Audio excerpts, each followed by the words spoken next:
Bienvenue, ici Roy Palace, le prof de dessin du net, et dans cette vidéo on va voir le premier remplissage. On va faire un dessin en deux valeurs du cheval que vous avez peut-être vu déjà sur ma chaîne YouTube, dont voilà, j'ai déjà fait des tutos pour expliquer le remplissage. Donc là on va faire un petit retour en arrière et je vais vous montrer comment je procède pour faire les premiers traits après l'esquisse, hein. Vous allez voir qu'il y a déjà le portrait du cheval qui est déjà esquissé sur ma table de dessin. Et après avoir fait cette esquisse là au graphite, et bien, je vais simplement avec la pierre noire venir réépaissir, commencer à mettre les premières valeurs du dessin. Donc ça va créer une silhouette sombre. Donc on commence par les détails et les parties les plus sombres avec la pierre noire. Donc vous avez juste besoin d'une pierre noire. Alors la mienne, c'est une pierre noire 2B, donc c'est amplement suffisant. Et vous avez besoin d'une estampe. Donc une estampe, vous avez le petit crayon en papier pour pouvoir commencer à atténuer déjà les surfaces et puis obtenir les premiers dégradés. Donc vous avez ça en main, et bien maintenant on peut commencer. Et juste avant voilà, je voulais vous dire également que c'est un tutoriel qui est issu du cours Portrait d'animaux, qui est le dernier cours que j'ai sorti et qui vous apprend, comme son nom l'indique, à faire la natation, le dos crawlé. Donc, je plaisante, c'est un cours qui vous apprend à faire les portraits d'animaux au graphite et au fusain. Donc, oui, fusain avec une technique assez unique en fait, que j'ai jamais vu cette technique sur YouTube, qui est à base de blocs de fusain et des blocs de fusain colorés. Donc c'est intéressant, c'est même plus facile d'apprendre le fusain comme ça qu'avec d'autres techniques. Mais voilà, j'en dis pas plus. Donc cette vidéo, elle est issue de ce cours-là. Et voilà, donc si jamais vous avez déjà commandé ce cours, voilà, c'est juste un extrait que je mets sur YouTube. Et vous avez les tutoriels complets avec d'autres modèles, avec le chien, le chat, l'oiseau, le quetzal, et puis le tutoriel complet sur le cheval. Donc déjà quatre animaux pour voilà, travailler un petit peu une variété de textures et puis une variété de motifs différents. Donc voilà pour cette annonce. Je vous laisse regarder la vidéo et je vous retrouve juste après. On va juste commencer là le dessin, c'est-à-dire on va commencer à placer les valeurs, les premières valeurs sur la feuille. Alors je cherche mon outil, où est-ce qu'il est, le voilà, hop. Alors voilà, on va commencer avec la pierre noire. Alors juste un petit mot sur cette étape, parce que d'habitude ce que je fais, c'est que lorsque je dessine au graphite, c'est que je commence par les valeurs moyennes. Donc je donne une valeur moyenne sur le dessin, et puis je commence à créer des contrastes de plus en plus forts, hein, en rajoutant plus de valeurs là où il y a des zones d'ombre, et puis en soustrayant avec la gomme là où les valeurs étaient censées être plus claires. Donc voilà, je posais d'abord une valeur moyenne et ensuite je montais en valeur les ombres, et puis éclaircissais les parties les plus claires d'un autre côté. Donc je faisais ça de cette manière, mais avec l'outil que je vais utiliser, donc là ce sera de la poudre fusain, et bien l'esquisse devient très vite invisible. Donc ça ne marche pas très bien, puisqu'il faut redessiner l'esquisse plusieurs fois et on perd un petit peu de temps. Donc j'ai commencé à travailler de cette manière là avec avec mes nouveaux dessins. Alors je cherche un petit truc, un petit morceau de papier pour mettre mon poignet. Alors où est-ce que je vais trouver ça?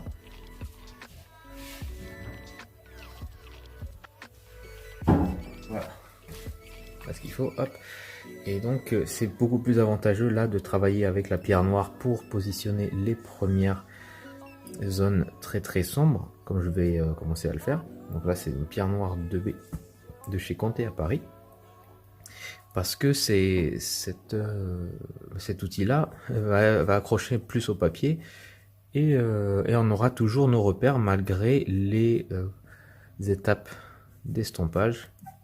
Oups. Et, d'ajout de poudre fusain. On va toujours pouvoir discerner la silhouette et les extrémités des volumes. Donc on ne sera pas perdu ou forcé de redessiner à chaque fois l'esquisse.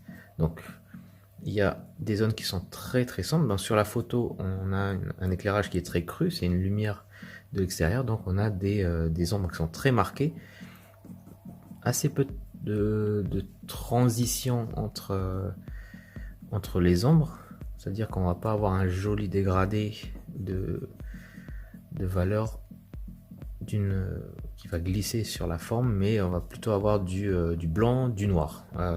Très proche à côté. Voilà, c'est pour donner une idée, hein, une ombre très forte et une limite et un espace clair et pas grand chose au milieu. C'est ce que donne l'éclairage du soleil, hein, lorsqu'on fait des photos à l'extérieur. C'est une lumière qui est très crue. Donc je commence par là le naseau, hein, et puis alors où est-ce qu'il y aura ensuite d'autres zones, donc après ici on a la bouche, la bouche, la gueule quoi, hop.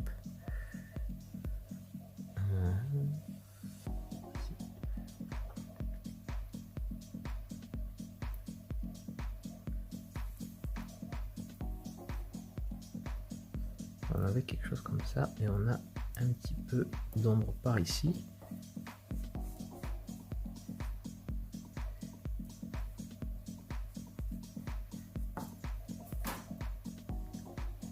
Voilà. On a une très grosse ombre par là, mais je voudrais pas rajouter de pierre noire ici. Je préférais travailler avec le fusain, que ce soit beaucoup plus doux justement cette partie là, et puis garder tout le contraste sur la tête de cheval avec la pierre noire pour que ce motif là attire l'œil beaucoup plus et qui est déjà à partir du cou une espèce de perspective atmosphérique où les formes déjà commencent à se diluer et devenir un petit peu plus floues sur le cou de l'animal. Et voilà, donc ça va me permettre en plus, alors où est la souris, déjà de modifier un petit peu la composition de la photo et puis de me l'approprier. Donc on a ensuite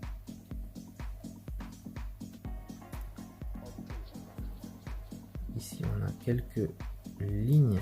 Alors on pourrait croire que l'ombre intégrale ici pourrait être dessinée à la pierre noire, c'est vraiment très sombre, mais en y regardant de plus près, donc c'est pour ça qu'il faut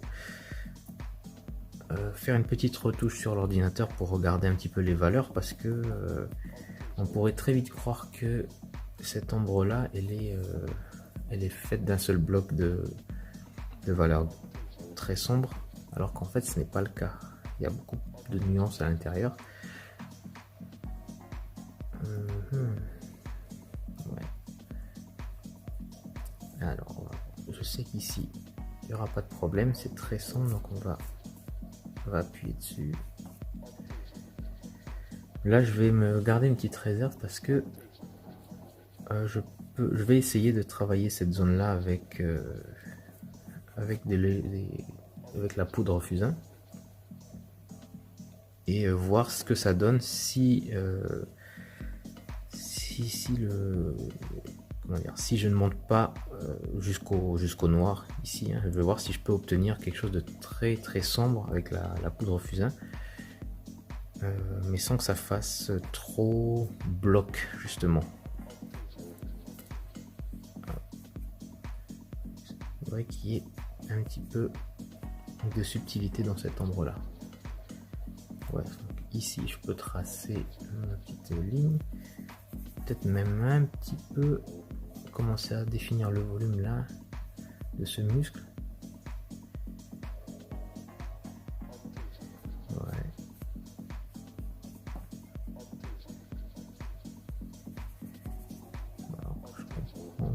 identiques, à peu près là. Alors, mon esquisse, j'avais tracé, ouais, donc il y a celui-là, un deuxième là-haut.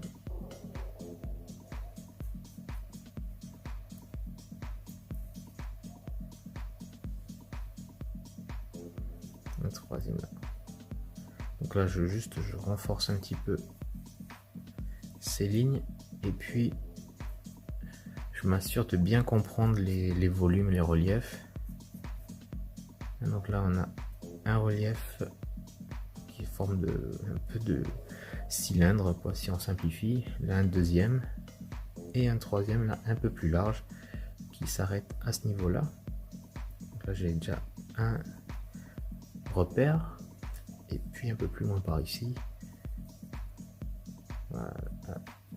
Donc là, ça me permet de cerner un petit peu la zone de ce relief-ci. Après, il y aura l'ombre là qui va venir, mais bon, ça sera avec la poudre de fusain.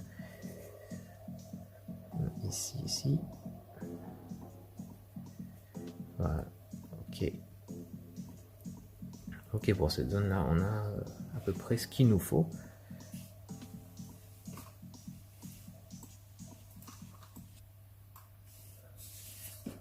Alors, je vais pas entièrement terminé ici. Je vais revoir, hop, une ombre là en forme un petit peu triangulaire. Alors moi, je privilégie toujours la prudence avant de venir remplir entièrement sur le dessin la zone avec la pierre noire. Je vais d'abord cerner juste une partie de la zone pour remplir prudemment et puis voilà. Et puis observer, toujours faire des allers-retours avec le modèle, regarder, observer le modèle avant de tracer chaque ligne pour être certain qu'on ne fait pas de bêtises. Donc on est certain de dessiner vraiment le modèle et pas ce qui est dans notre tête. Qu'on ne fasse pas de mauvaises interprétations ou de facilité. Voilà, on se dit bon, ça a l'air rond, du coup on trace un rond, alors qu'en fait pas tout à fait. Donc ça évite ce genre de simplification et à la fin si on ne fait que de simplifier, on obtient un modèle un dessin qui ressemble pas du tout au modèle. Là, on a notre silhouette là, hop.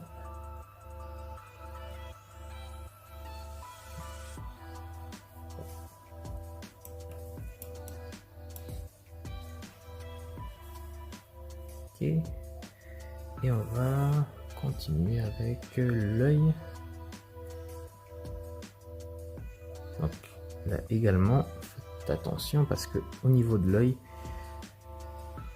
on pourrait vite penser que c'est juste une masse sombre, mais non, on voit l'iris à l'intérieur et il y a du détail. Moi je cherche juste à positionner ça.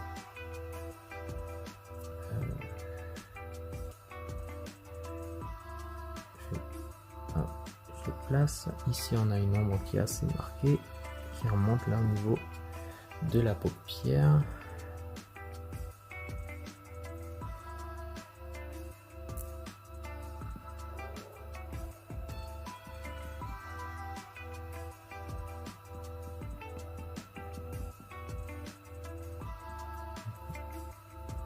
Ici.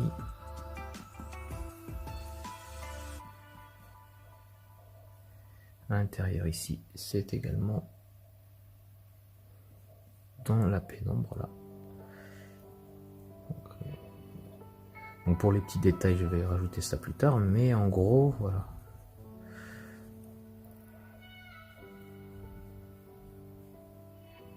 Parce que je vois moi, ce que je comprends.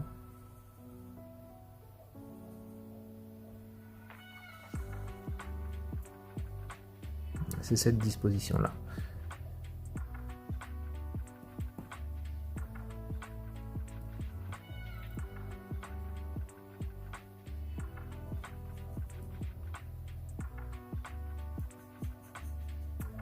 Bon, quelques petits repères là, sur le côté.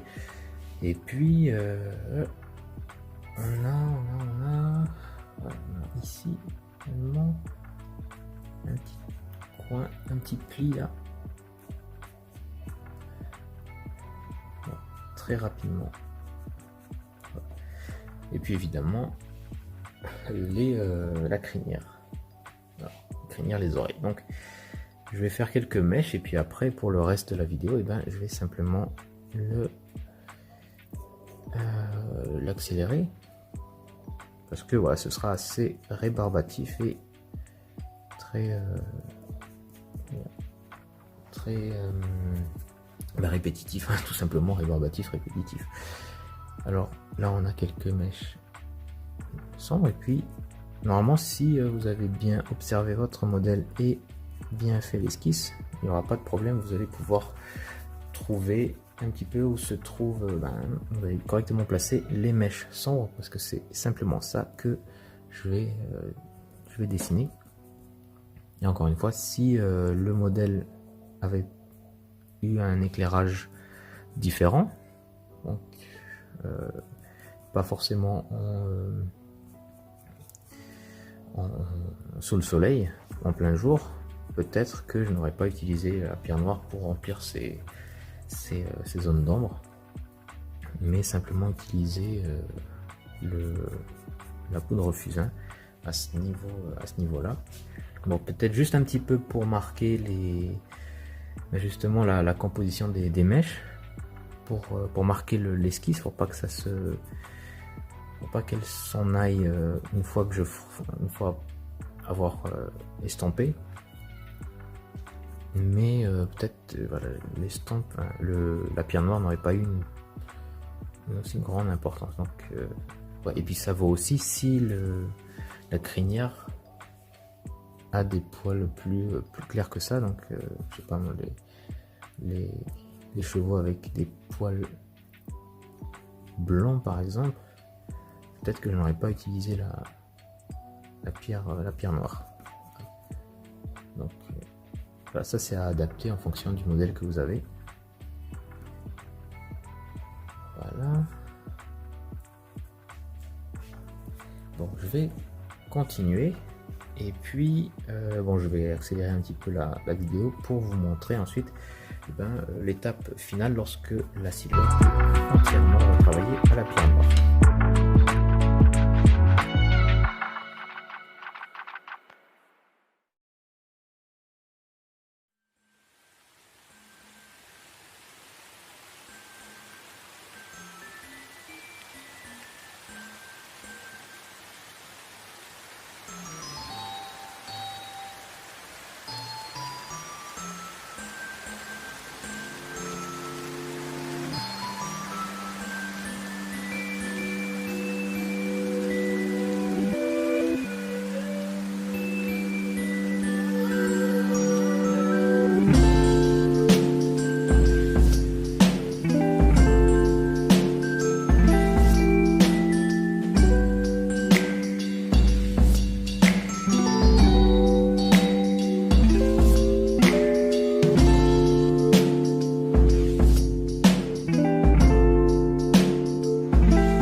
Voilà pour l'esquisse, enfin la deuxième étape de l'esquisse, mais le premier remplissage avec la pierre noire. Donc on a maintenant une silhouette avec deux valeurs, donc la valeur claire du papier et la valeur sombre de la pierre noire.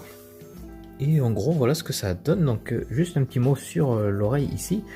Je l'ai rempli entièrement avec la pierre noire. Normalement il y a des petits poils et tout.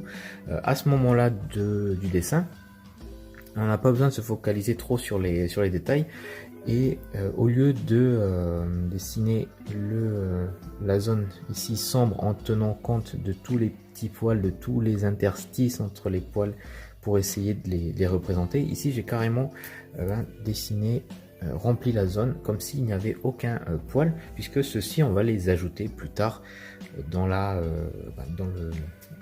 pour les détails finaux avec la craie ou alors la gomme Tombow. On va voir ce qui marchera sur la pierre noire à ce niveau là.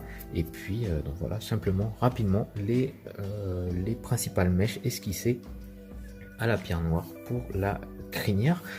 Ben voilà, en gros on est parti pour la suite. Ce que ça va donner, alors je vais passer avec l'estampe. Alors où est-ce qu'elle est cette estampe? On va travailler, hop, la voilà. Et on va simplement débuter le travail en, devinez quoi, en repassant sur les zones qu'on a déjà positionnées à la pierre noire. Et voilà, on commence à créer déjà des valeurs intermédiaires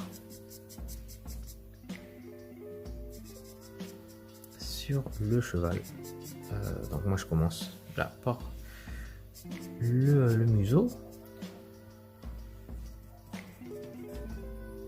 Donc je repasse là sur les zones en essayant de créer un petit peu de détails, mais c'est pas l'objectif. Là c'est juste d'atténuer un petit peu la matière et commencer à lui donner un petit peu de relief. Et en fait l'autre avantage c'est que ça fixe encore plus sur le dessin, puisqu'on appuie sur elle, on la presse contre le papier et du coup elle tient encore mieux sur la feuille. Voilà, et puis après on peut également, alors voilà, ne vous embêtez pas trop pour l'instant à suivre, à dessiner avec précision, puisqu'on peut toujours revenir, alors en forçant plus ou moins quand même avec la gomme, on peut toujours venir redéfinir les zones, les formes, les reliefs avec des outils de soustraction. Donc il faut juste voilà y mettre un petit peu d'effort. C'est pas grand chose, il y a toujours moyen de venir corriger. Donc il faut pas trop chercher non plus à faire trop précis. Alors là je fais juste un petit ajustement là parce qu'il manquait une partie de je crois que c'est la lèvre de l'animal. Voilà. Après il y a des petits détails comme là les taches par exemple. Je vais pas en tenir compte tout de suite, hein, je les retravaillerai plus tard pour obtenir ces détails là. Voilà l'ombre ici, on passe dessus. Après il y a plein de plis là, bon on verra ça plus tard. Là on a un petit peu d'ombre ici qui se trouve de manière assez légère.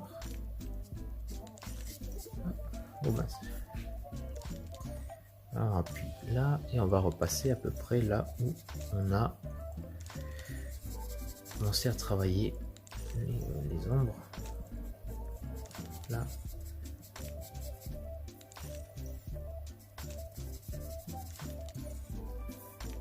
Ça permettra déjà de cerner un petit peu le relief des muscles là, ici, qui est pas forcément très facile à comprendre.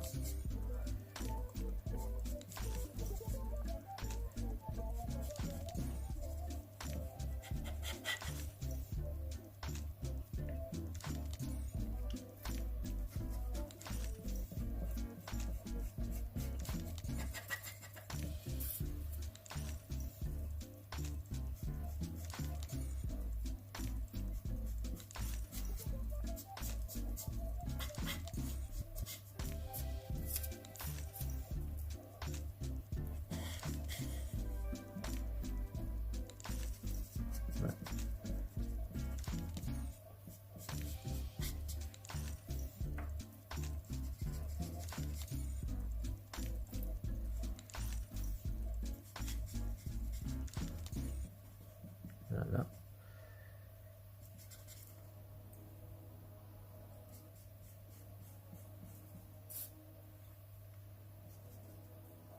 Le rond ici.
Ok, donc je vais aussi marquer là la ligne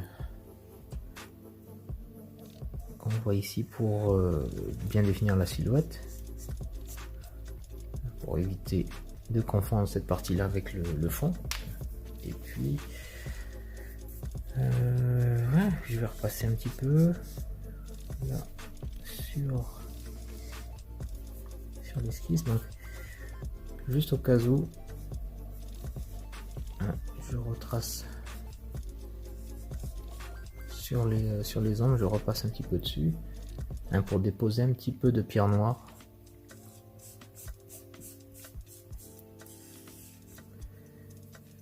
sur les parties du cheval là, un peu partout. Alors pourquoi je le fais à la fin? Parce que à la fin la pointe elle est chargée en pierre, en petit morceau de pierre noire. Du coup et ben vous pouvez obtenir des valeurs qui sont plus marquées plus facilement pour la suite là de l'esquisse. Hop. Voilà. Il y a un chien qui est en train de s'énerver, je sais pas si ça s'entend.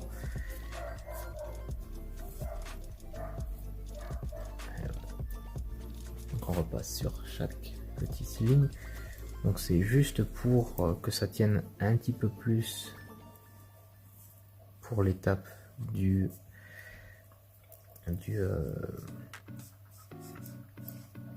de l'estampe avec la poudre, et normalement ça se verra pas du tout une fois que les reliefs et le contraste sera bien travaillé.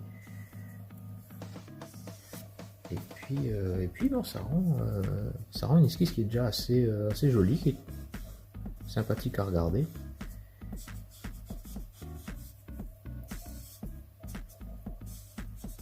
Bon, loin d'être terminé, mais voilà, c'est déjà un grand pas en avant. Ça, il y a un petit poil à moi. Et voilà, donc on a tout. Ouais. Ok, bon, on est bien.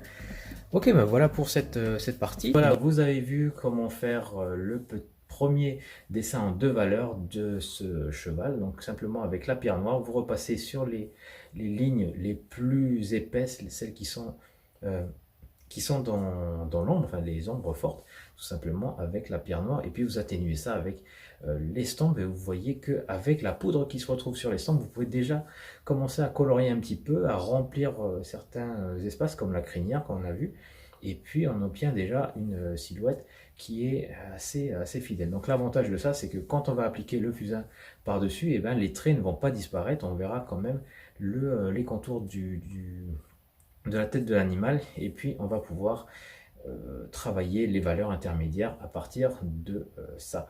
Donc ça c'est la suite, et ça se retrouve encore une fois dans le cours complet portrait hyper réaliste d'animaux que vous pouvez retrouver dans la description. Vous pouvez regarder et voir le programme, et si ça vous parle, eh bien n'hésitez pas à vous inscrire. Moi je serai ravi de vous accueillir. Je veillerai à regarder tout ce qui se passe au niveau de la commande. Donc vous ne serez pas tout seul, je serai là avec mon équipe, et on veillera que tout se passe bien et que vous obteniez, que vous receviez bien les identifiants pour accéder au site, et voilà, que vous ne faites pas de fautes d'email lorsque vous saisissez la commande. Ça arrive des fois, donc des commandes des gens qui se demandent mais comment ça se fait, j'ai pas reçu mes identifiants. Bah oui, il y avait une faute dans l'email, donc forcément ça arrive pas à destination comme ça. Donc voilà, on veille à tout ce genre des petits soucis comme ça. Et puis voilà, donc n'hésitez pas à regarder dans la description si cela vous convient. Quant à moi, je vous dis à très bientôt pour une prochaine vidéo, et d'ici là, portez-vous bien. Ciao!